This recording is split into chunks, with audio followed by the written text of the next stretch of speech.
Lynn was an outstanding student, recognized as a top performer in her school. Coming from a single-parent household, her family was not wealthy. One day, her father decided to transfer her to a prestigious school, but Lynn was worried about the expensive tuition fees and thought about refusing the offer. The principal, impressed by Lynn's academic achievements and numerous competition awards, decided to waive her tuition fees. However, what Lynn didn't expect was that, although the principal didn't charge tuition, he secretly required her father to pay a sponsorship fee of 200,000 Thai baht. This unwritten rule at the school required every new student to pay a certain sponsorship fee for enrollment, setting the stage for Lynn's eventual downfall. At her new school, Lynn befriended Grace, a wealthy but academically struggling student. During an exam, Grace pleaded with Lynn for help. Reluctantly, Lynn wrote the answers on an eraser and passed it to Grace through their shoes, helping her pass the test. In gratitude, Grace invited Lynn to a party at her boyfriend's house. Grace's boyfriend, Pat, was the quintessential rich kid and also a student at the school. His father promised him a new car if he passed his exams that semester. Pat proposed to Lynn that if she helped him pass, he would pay her 3,000 Thai baht for each subject, totaling 13 subjects, and he had 5 friends who needed help as well.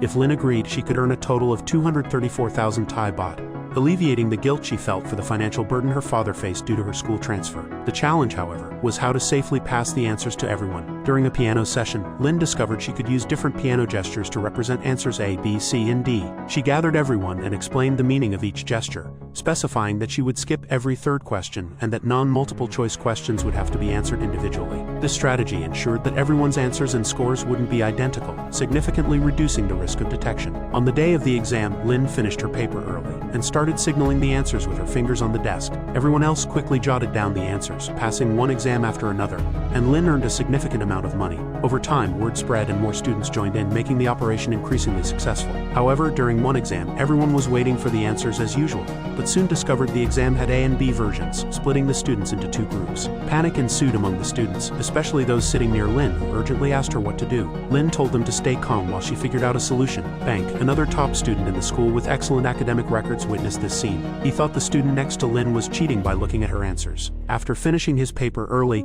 Bank reported the incident to the invigilator. Instead of confiscating the exam paper immediately, the teacher let everyone continue with their exams. Lynn, who had the A version of the exam paper, subtly signaled to a classmate next to her. Upon learning his paper was the B version, she gestured behind her, signaling 1, which everyone understood as the code for the A version. The familiar gestures resumed, and everyone hurriedly wrote down the answers. As several students submitted their papers simultaneously, the invigilator looked somewhat puzzled. While the teacher's view was obstructed, Lynn and the classmate beside her swiftly exchanged their papers and sat up. With little time left for the exam, the remaining students grew anxious, and Lynn's forehead was covered in sweat. At the last moment, she managed to complete her paper and successfully passed the answers to everyone, bringing a collective sigh of relief. However, Lynn and the classmate beside her were called into the principal's office. Due to Bank's earlier report, the principal reviewed their papers and discovered that Lynn's paper contained answers for a different version of the exam, leading to his anger. The school revoked Lynn's scholarship and stopped waiving her tuition fees. The incident of Lynn leading dozens of students in cheating during the exam was not exposed because the principal believed it was only the 2 of them involved,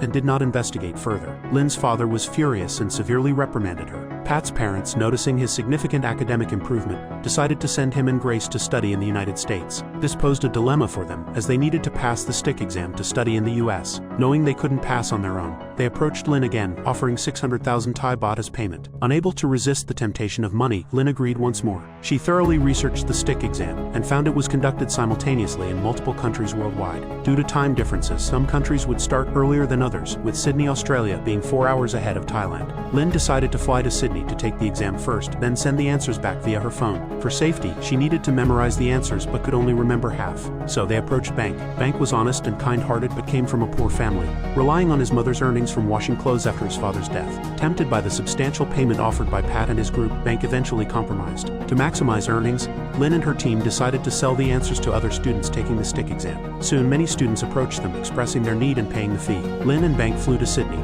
The exam consisted of 3 parts with 2 10-minute breaks in between. They hid the phones used to send the answers inside the toilet tank lids in advance. The first part was a reading test with 52 questions, which they quickly completed and memorized the answers. During the break, they rushed to the toilets to send the answers. However, Bank suddenly demanded an additional 1 million baht. With time running short, Lynn had no choice but to agree. The second part of the exam went smoothly for Lynn and Bank. During the break, they returned to the toilets, but Bank's prolonged stay aroused the suspicion of the inspectors. In a panic, he tried to flush the phone down the toilet, but it wouldn't go down. When the inspectors forcibly opened the door, Bank was caught, while the toilet where Lynn hid her phone was occupied by someone else. Just as Lynn was retrieving her phone from the restroom, the third exam was about to start. Suddenly, the inspection officer arrived, urging her to open the door. Lynn had no choice but to hide the phone in her shoe. The officers didn't find anything suspicious in the restroom and let her go. Lynn saw Bank being detained as she was in the hallway. Meanwhile, all examinees were asked to undergo another check. Pretending to drink water, Lynn cleverly hid her phone inside the water dispenser's compartment, successfully passing the inspection. The third exam began, and Lynn hurriedly wrote down the answers from the previous exam. With Bank caught, she had to memorize all the answers by herself. After completing her paper, Lynn attempted to memorize frantically but couldn't recall all the answers. Her hands started moving involuntarily. A muscle memory formed from the countless exams at school. Imagining the answers as a series of musical notes, Lynn successfully memorized all the answers. She put a pencil in her mouth and quickly spat it out. Lynn claimed she felt unwell and left the exam room early. Retrieving her phone from the water dispenser, she realized the inspection officers were searching for her. Lynn hurriedly fled, sending the answers via her phone while evading pursuit. Just as she was about to be caught, Lynn sent the last answer and tossed her phone into a bystander's backpack, destroying the evidence. Thus, Pat, Grace, and the other paying students received the answers and passed the stick exam successfully. Bank was expelled from school and couldn't study abroad, but he didn't betray Lynn. With insufficient evidence, Lynn's exam scores were only cancelled. Feeling guilty and regretful, believing she was responsible for Bank's downfall, Lynn cut off all contact with Grace and Pat and refused their share of the payment. Lynn received a message from Bank wanting to meet. Arriving at Bank's place, she found he had opened a laundry shop. It turned out Bank had retrieved her share of the money from Pat. Just as Lynn was about to apologize, Bank unexpectedly proposed a partnership. Bank was planning a bigger cheating scheme that could earn them more money than before. Lynn was shocked, unable to believe that the kind and honest Bank had changed so drastically.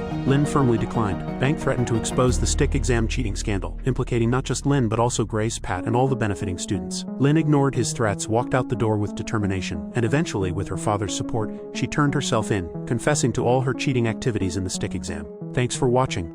Make sure you subscribe and turn on notifications so you can watch more videos like this.